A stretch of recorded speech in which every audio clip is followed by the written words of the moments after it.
Spark today news હંમેશા કંઈક અલગ જ કરતું હોય છે.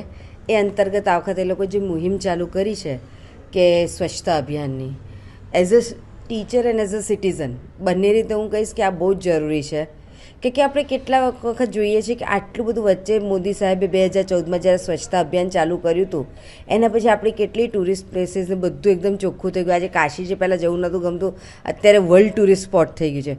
કુંભ મેળામાં પણ એટલે એ જે આપણે બાળકને નાનપણથી જ ઇન્કલ્કેટ કરી, આપણા ઘરના બાળકો હોય કે અમે મારી સ્કૂલના બાળકો હોય, બધાને પહેલેથી જ એ પાયાના શિક્ષણમાં જ સ્વચ્છતાને વણી લઈએ.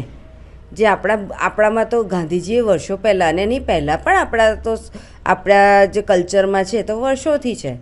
તો એને જે આપણે ઘડી ઘડી યાદ કરવું પડશે. એક વખત પહેલેથી જ નાનપણથી કે આ ઘરની આજુબાજુ આપણે ઇન્કલ્કેટ કરીએ એને વિશે ધ્યાન દોરીએ તો સીધી વાત છે કે આ મુહિમ બહુ સારી રીતે પતશે અને જે થોડું ઘણું બાકી રહ્યું છે એ પણ એકદમ નીટ એન્ડ ક્લીન થશે. તો ભાઈ આમાં કેવું છે, કોર્પોરેશન કામગીરી કરે, દિવસમાં એક વખત એ લોકો એમના પેલા સફાઈના વેન મોકલતા જે પણ પછી આપણી ત્યાં ટેવ જ પડી ગઈ છે કે આમ હાથમાં આવ્યું ફેંકી દેવાનું. ડસ્ટબિન સુધી જવાનો કષ્ટ ઘણીવાર નથી લેતા. કોર્પોરેશન ક્યારે કરે? એમને સપોર્ટ તો કરવો પડે ને. એકલું કોર્પોરેશન કેવી રીતે પહોંચશે જ્યારે આપણે આટલી લાખોની વસ્તી હોય અને કોર્પોરેશનમાં એવરી ડે એ લોકો દરેક અલગ અલગ કલરના ડસ્ટબિન આપે છે, એની સમજણ આપે છે.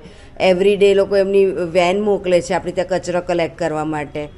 પછી અમુક વસ્તુ તો આપણે પણ કરવી પડે ને. બધું બીજા પર ડિપેન્ડન્ટ થોડી રખાય. સોનલ દેસાઈ, TCS શેનન સ્કૂલ, ફતેહગંજથી છું.